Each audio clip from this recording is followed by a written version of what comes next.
ากรู้ว่าแบบวันนี้เราหน้าอ้วนไหมอ่ะถ้าอ้วนกด1ไม่อ้วนกด2โอเค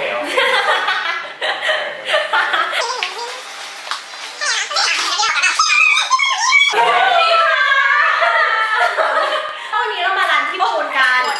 พี่ปูนคือใครพี่ปูนคือคนนี้ค่ะโอเคที่นี่คือที่ไหนพี่ปูนร้านน้ำข้าวแหลกครับผมเป็นเนเจอร์คอนเซ็ปต์สโตร์คือขายอุปกรณ์เกี่ยวกับตู้ไม้น้ำครับตู้ไม้น้ำอ่ะจริงๆแล้วมันเริ่มมาจากคำว่า Nature Aquarium ก็คือการจำลองธรรมชาติอยู่ในตู้ปลาซึ่งจริงๆแล้วอ่ะในธรรมชาติมันไม่มีทางสวยขนาดนี้เพราะว่าเราไม่สามารถควบคุมแสงหรือคาร์บอนไดออกไซด์ให้มันสมบูรณ์ได้แต่ในตู้ไม้น้ำเราทำได้คือเขาเอาพวกต้นไม้ที่มันสามารถเพาะได้ตามปลาแบบมาจำลองให้มันเหมือนธรรมชาติแต่วันนี้เรามาทำไมเรามาซื้อตู้ไม้น้ำไม่ใช่ค่ะตอนแรกเราตั้งใจจะมาคุยกับพี่ปูนแต่เราคิดไปคิดมาว่าไม่เอาทำอะไรไปเราอยากทำอะไรคะมาเล่นสาวกอล์ฟค่ะเกมนี้ค่ะมาเล่นค่ะคือทำไมถึงเล่นเกมนี้เพราะว่าเฮ้ยมันวุ่นวายดีเราชอบแล้วเราเผื่อจะได้คุยเรื่องอื่นไปด้วยเพราะว่าพี่ปูนก็เป็นคนที่น่าสนใจใช่ย่อยเลยใช่ย่อยเลยค่ะแล้วทำไมถึงเราใส่กีเพาเราใส่กีเพามาทุกคนสังเกตเห็นหรือเปล่าแต่เราใส่กีเพามาปักโป๊กมันมีความเป็นจริงแล้วเราอยากเข้ากับตัวเกมเข้าตีมสบายใจค่ะพี่ปูน30 วิแบบเราจะจับเวลาแบบในโทรศัพท์แนะนำตัวเองความเป็นมาของพี่ตั้งแต่เกิดจนมาเปิดร้านเนี้ยตั้งแต่เกิดครับพี่ตอนแรกพี่ชอบเรียนเลขเรียนบัญชีไม่ชอบเรียนการตลาดแล้วจบมาก็เลยไปทำงานด้านการตลาดทำไปสักพักไม่ชอบเลยไปทำงานโฆษณาทำไปทำมาก็ดีอยู่แล้ว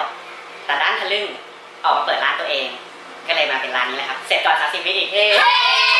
ทำไมถึงได้เรียนบัญชีตั้งแต่แรก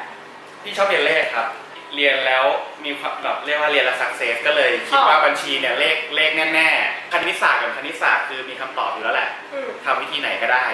แต่พอเข้าไปเรียนบัญชีแล้วมันไม่ใช่กลายเป็นว่าบัญชีจะบอกแล้วว่าต้องทำ1 2 3 4 5แล้วต้องทำให้ได้แบบนี้เท่านั้นพอไปเรียนก็เลยเฮ้ยไม่ใช่ว่ะนี่มันไม่ใช่เลขที่อยากเรียนชอบแก้โจทย์มากกว่า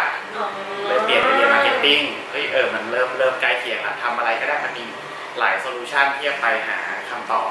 ผลการเรียนก็ดีขึ้นอะไรก็ดีขึ้นจบมาปุ๊บก็เลยได้งานเลยยังไม่จบเลยได้งาน SCG แล้วเกิดมาชื่อปูนถ้าไม่ไปทำ SCG คงเสียท่าก็เลยทำไปประมาณปีกว่าแล้วก็อยากทำงานโฆษณาครั้งแรกแล้วก็เลยกลับมาทำงานโฆษณาคือเราก็เวลาน้อยอยู่แล้วเรามีงานด้วยเรามีการเรียนด้วยแล้วทำไมเราถึงเลือกที่จะไปเราต้องออกจากงานออกสิครับรออะไรครับมันถึงแคเรียร์เบรกพอดีเพราะว่าพี่ทำงานไปกี่ปีประมาณ6 ปีละตั้งแต่วันที่เรียนจบส่งเล่มมาสุดท้ายตั้งแต่วันนั้นถึงวันที่ลาออกไม่เคยหยุดเลยสักวันเดียวไม่เคยช่วง1 เดือนไม่มีงานไม่มีเลยถึงเวลาแล้วอยู่สักปีนึงไปเที่ยวจริงๆไม่ได้ไปเรียนไปเที่ยวครับดีแล้วเป็นคนตรงไปตรงมาต้องไม่ต้องคิดซับซ้อนเลยคือพอโอกาสนี้เข้ามาเราก็ไปเลยเราออกจากงานเลยไม่ใช่งานหาใหม่ได้ครับน้องอย่าทำตามเดี๋ยวตกงาน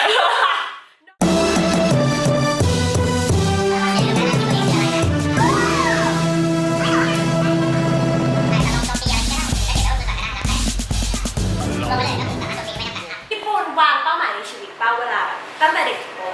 คือมันแต่ละช่วงมันก็มีเป้าหมายไปเรื่อยๆแหละมันก็เปลี่ยนไปเรื่อยๆอย่างตอนเราทำงานโฆษณาเราก็อยากซักเซสไปในแคเรียร์พาธของโฆษณาก็มีหลายทางแบบคิดว่าเราโตในหน้าที่การงานก็ฟิลนึงก็คือแล้วก็โปรโมทขึ้นไปเรื่อยๆเราอยากว่าเฮ้ยเราอยากทำสิ่งนี้นะอยากทำสิ่งนี้นะค่อยๆทำไปเรื่อยๆมันไม่ได้มีไทม์ไลน์ตายตัวว่า30ต้องไปทางไซบีเรียให้ได้ต้องไปทำอะไรมันไม่มีเดดไลน์ขนาดนั้นมีโอกาสก็ทำไปเรื่อยๆอย่างเงี้ยเหมือนโชคดีมากก็ได้ไปแลกเปลี่ยนเยอรมันใช่ป่ะทำได้หลายอย่างอยากไปเรียนต่างประเทศได้เรียนแล้วอยากไปอยู่ประเทศที่พูดภาษาเขาไม่ได้ก็ได้แล้วเข้าประเทศได้แล้วอยากนั่งทางไซบีเรียได้เราได้เกินอย่างที่คิดไปเยอะว่ามันทางไซบีเรียแค่นี้แค่แต่ตอนที่ทำจริงคือมันไกลกว่านั้นเยอะไงไปเริ่มตั้งแต่โปรตุเกสจนมาถึงเวียดนามอย่างเงี้ยทำไมถึงเราอยากเป็นที่ดูเป็นสารคดีของเรย์แมคโดนัลด์นั่งจากหัวลำโพงไปวอเตอร์ลูที่อังกฤษโคตรเท่ทำบ้านเอาแค่แบบจากเซนต์ปีเตอร์สเบิร์กจนไปถึงปักกิ่งนี่ก็โอเคแล้วก็เลยคิดไว้ว่าก่อนที่จะไปเรียนว่าเราจะซื้อแค่ตั๋วเครื่องบินแค่ขาเดียวไปลงมิวนิกแล้วขากลับไป จนนั่งกลับจากมิวนิกจนมาถึงจีน หรือว่าอย่างเก่งก็มาถึงบ้านเลยแล้วดันไปเจอว่าเฮ้ยเส้นทางรถไฟที่ยาวที่สุดอะมันเริ่มที่ลิสบอนจบที่โฮจิมินห์ก็เลยอีกหน่อยเดียวเองก็เลยเติมมาเต็มเส้นเลย ตอนนั้นมัน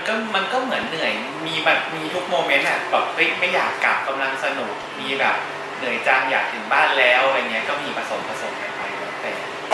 ก็ขอบคุณพี่ปุณมากนะคะที่อุตส่าห์มา ไม่ใช่มา ให้เราบุก เราอะมา เรา คือ อะ อยากคุยกับพี่ปุณเพราะพี่ปุณเป็นคนที่ได้ทำหลายอย่างที่ตัวเองตั้งใจที่จะทำแล้วตอนนี้ก็ได้ทำสิ่งที่ตัวเองรักจริงๆอย่างหนึ่งแล้วมันเป็นงานได้จริงๆอะคือเรารู้สึกนะว่าแบบหลายคนอะ